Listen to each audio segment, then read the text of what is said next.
The price paid for industrialization includes the river Khan or Kanha as it is now known. The Khan traces its origin to the same mountain at Umaria village that gives rise to the river Shipra. The latter is among the holy rivers of Hinduism.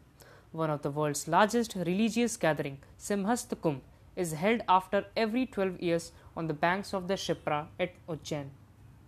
The Khan arises from Kakri Hills, which is also the origin of Sipra river.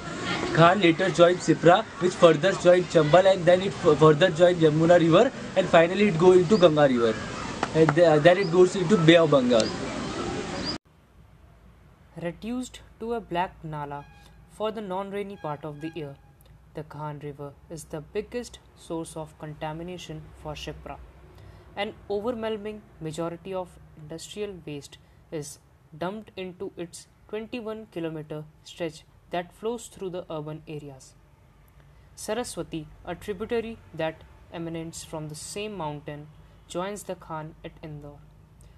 The city was founded along the banks of Khan River by the Holkar dynasty. It was an outcome of the Mysore Peace Treaty signed between the East India Company and Maharaja Malhar Rao Holkar in 1818, informs.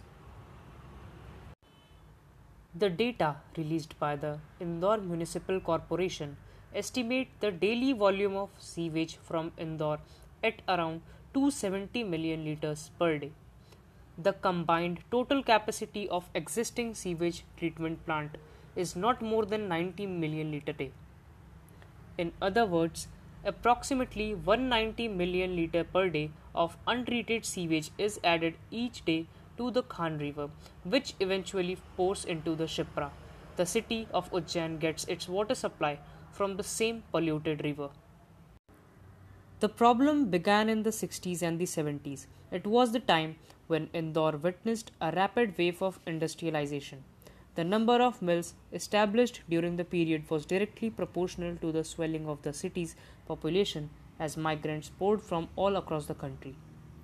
Few cared the burden of the waste that this development produced. It eventually went into the rivers as the infrastructure remained underdeveloped. Like the size of the city, the volume of the sewage disposed into the Khan River is only increasing with time. In the name of infrastructure, we built the ring road, several bypasses, new colonies, parks, and the bus rapid transit system, or Ahilyapath. However, the waste management was left to the Khan River. The very river that was the reason for the foundation of the city is now throttled by its growth.